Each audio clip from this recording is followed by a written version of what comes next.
Assalamualaikum warahmatullahi wabarakatuh. Halo teman-teman semuanya, kembali lagi di channelnya CFMJ Tutorial.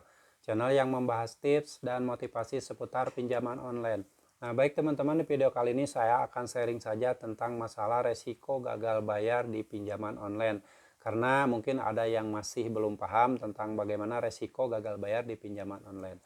Tapi sebelumnya saya ucapkan terima kasih buat teman-teman yang sudah mengklik video ini, selalu mensupport channel saya dan selalu mendukung channel saya. Saya ucapkan terima kasih. Semoga kalian sehat selalu, berkah selalu, dan dimudahkan segala rezeki kalian oleh Allah Subhanahu wa Ta'ala. Amin ya Allah ya Rabbal 'Alamin.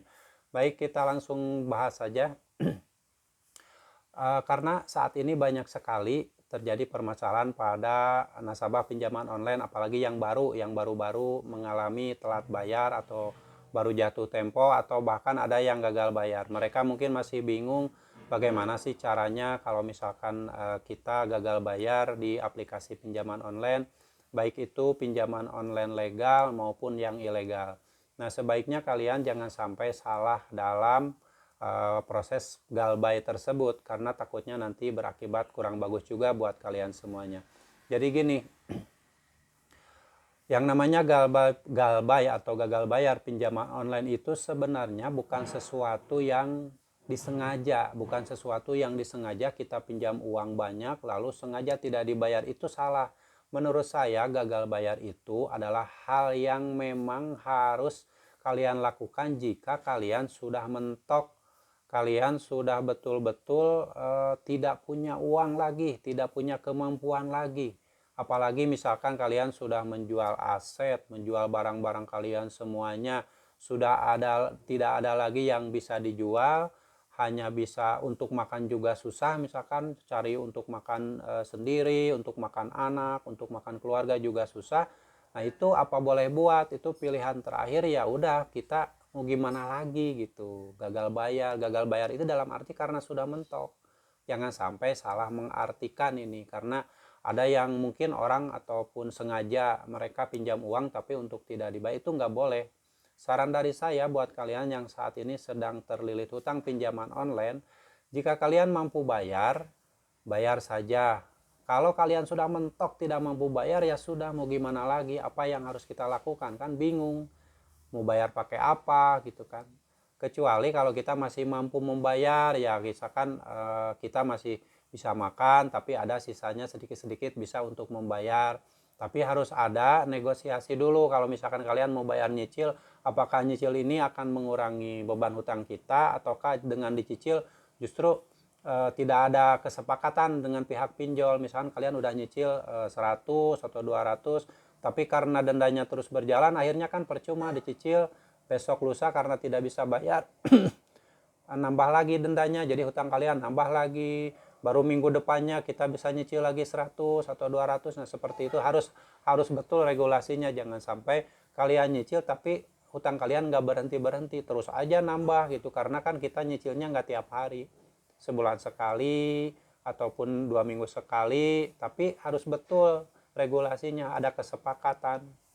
Karena yang namanya pinjaman online, kadang kalau kita misalkan tidak betul-betul paham, itu percuma kita cicil juga, jadi hutang kita terus aja panjang, sampai kapanpun nggak akan lunas-lunas, kecuali kita langsung menutupnya, melunasinya. Seperti itu ya, jadi penjelasan ini harus dipahami. Gagal bayar pinjaman online itu adalah sesuatu yang dilakukan apabila kita memang sudah mentok, tidak punya uang lagi, tidak punya kemampuan lagi untuk bayar. Merupakan pilihan terakhir ini kalau kita sudah tidak mampu bayar. Jangan sampai ada unsur kesengajaan tidak membayar. Oke ya, seperti itu ya penjelasannya. Buat yang baru nih, baru-baru gagal bayar atau baru-baru ada yang baru jatuh tempo, ada yang baru telat 1 atau 2 hari, ini pasti sudah banyak sekali penagihan-penagihan dengan cara-cara yang berbeda-beda. Ada yang kasar, ada yang biasa-biasa saja, ada yang hanya mengingatkan. Ini berbeda-beda tergantung aplikasi dan DC pinjaman online-nya. Jadi mereka cara penagihannya berbeda. Cuman saran dari saya sekali lagi, gagal bayar dilakukan apabila kita sudah mentok tidak mampu bayar. Kalau kita masih mampu bayar, kalau misalkan mau dicicil harus ada regulasi yang benar, harus ada kesepakatan dengan pihak pinjol agar di saat kita menyicil utang kita tidak akan bertambah terus. Oke ya, seperti itu ya penjelasannya, semoga ini bermanfaat. Dan seperti biasa, sebelum video ini diakhiri, kita memohon ampun kepada Allah agar dimudahkan segala rezeki kita, disehatkan, diberkahkan hidup kita. Baik, kita beristighfar bersama-sama. Bismillahirrahmanirrahim. Astagfirullah Robbal baroya, astagfirullah minal khotoya, astagfirullah Robbal baroya, astagfirullah minal khotoya. Amin ya Allah ya Rabbal Alamin. Semoga Allah mudahkan rezeki kita, mudahkan segala urusan kita, dimudahkan segala keinginan dan cita-cita kita, dan semoga dibukakan pintu rezeki yang lebih banyak lagi, yang lebih berkah lagi, dan bisa melunasi utang-utang kita.